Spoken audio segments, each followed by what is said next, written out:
Bom dia, pessoal. Eu sou o Davi. Vou continuar com a sequência do PET 4 de probabilidade estatística. Semana 13 a gente vai falar de gráficos e tabelas.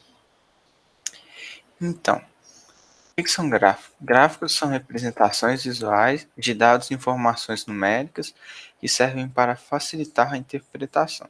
As informações presentes nos gráficos são referentes a tudo aquilo que pode ser medido ou quantificado, normalmente apresentando um paralelo entre qualidade e quantitativos. Então, basicamente, um gráfico é uma reunião de dados, informações, transformada de forma que fica mais fácil a compreensão do leitor, para você analisar dados, você poder chegar a uma conclusão. E onde podemos encontrar esses gráficos? A gente pode encontrar em revistas, em jogos eletrônicos, em jornais, em exercícios, provas de concursos, em pesquisas e vários outros lugares a gente também pode encontrar gráficos. Quais são os tipos de gráficos que tem? Tem os gráficos de linhas, os de barra, os de coluna e os setores que a gente chama de pizza também. Vou falar de cada um deles. Aí vocês têm que prestar bastante atenção, que isso vai auxiliar nos exercícios. E que tipo de coisas contém em um gráfico? O título, que é a informação mais fundamental, que é do que se trata o assunto. A fonte, que indica de onde foi retirado, de onde que veio, se veio de um site, se veio de uma instituição, a gente pode saber se esses são dados confiáveis ou não, através da fonte. A legenda, que vai conciliar os dados com o gráfico com as informações, auxiliar na leitura. E os números, que a gente tem uma ideia de quantidade e grandeza. Então, todas essas são informações muito importantes nos gráficos. Então, a gente tem que observar cada uma delas para a gente ter uma leitura completa. Esse aqui é um exemplo de gráfico de linhas, que eles são basicamente linhas, pode ter pontos, assim, que a gente vai ficar mais fácil a visualização. E esse é um exemplo. Então, a gente pode definir um gráfico de linhas como é um tipo de gráfico que exibe informações com uma série de pontos, que a gente chama de marcadores ligados a um segmento de linha. É um tipo básico de gráfico comum em muitos campos. Então, o segmento é tipo desse ponto aqui, desse aqui. Isso aqui é um segmento. E vem até aqui. Desse ponto aqui até aqui é outro segmento. E assim a gente vai formando um gráfico de linhas.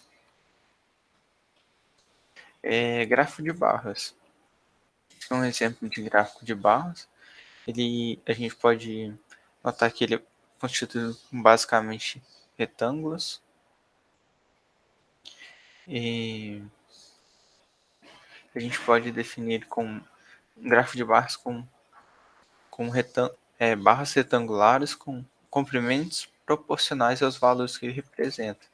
Então, às vezes tem lá categoria 1, aí a gente pode avaliar a categoria 1, na série 3 a gente tem 2. Então a gente pode analisar essas informações. O gráfico de barras ele também pode ser em pé assim, que ele pode ser tanto na vertical como na horizontal. Esse é um exemplo. E o gráfico de colunas. O que é o gráfico? O gráfico de colunas é um caso específico dos gráficos de barras que a gente coloca eles na horizontal. Então esse gráfico aqui é o caso específico do gráfico de barras que a gente chama de gráfico de colunas. Gráfico de setores ou de pizza, né? A gente fala que ele é um círculo assim, às vezes ele lembra uma pizza. E aqui ele tem um exemplo, né? Que é vendas. Aí no primeiro trimestre, aí tem isso. Tem todo esse espaço que a gente tem uma ideia. No segundo trimestre foi essa cor aqui. Aí a gente vai auxiliando, né, com as legendas, com o título. A gente consegue reunir essas informações e entender do que se trata. Então, um gráfico de pizza, a gente também, ou gráfico de setores, a gente pode falar que é uma expressão de uma relação de proporcionalidade, em que todas as informações somadas compreendem o total. Ou seja, se a gente somar todas as vendas nesse caso aqui, né, do primeiro trimestre, do segundo, do terceiro e do quarto, o que a gente vai ter exatamente 100%, né? Ou seja, o todo. Aqui tem um exemplo também, eu peguei, ele foi retirado do mundo da educação, que é informação importante, foi retirado de onde que veio. E do que se trata? A gente lembra do título, de distribuição da água no mundo. Aí a gente tem a fonte, né? A gente consegue saber a cor, essa cor quase branca aqui, ó, é o que? É a água congelada. 70%, 81% da água do mundo é água congelada. Se não tivesse isso aqui, a gente não ia saber, né? E se a gente também não tivesse o número, a gente já sabe que é mais do que a metade, mas não ia ter certeza também de quanto grande é essa informação, né? Então é importante a gente ter a fonte, que a gente sabe o que está sendo relacionado. É importante ter o número também, para a gente poder quantificar o título, são a fonte, e essas são todas informações muito importantes para a gente poder interpretar.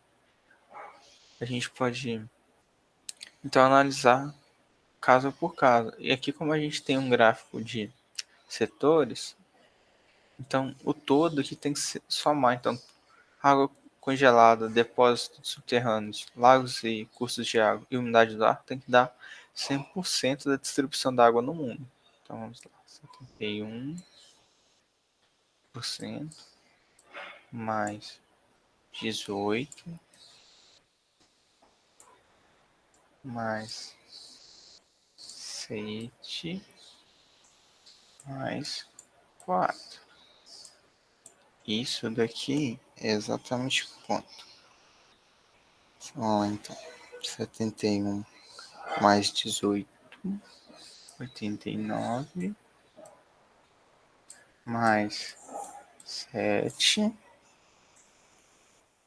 96,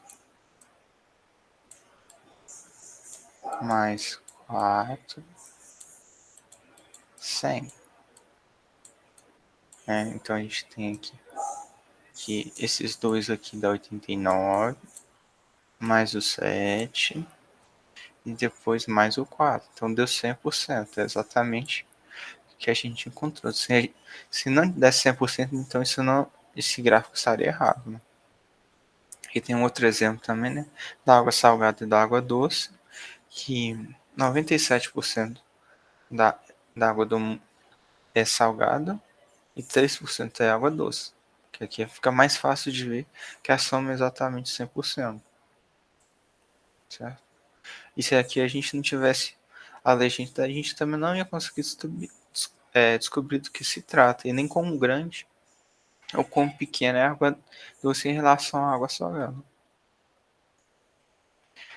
Também vou dar dica para vocês ficarem ligados no Instagram, que lá tem dicas e o pessoal responde se tiverem dúvidas, tem as resoluções, então ficar atento a essas coisas, que qualquer coisa a gente pode auxiliar na resolução dos exercícios. Desejo a todos um bom dia, obrigado pela atenção.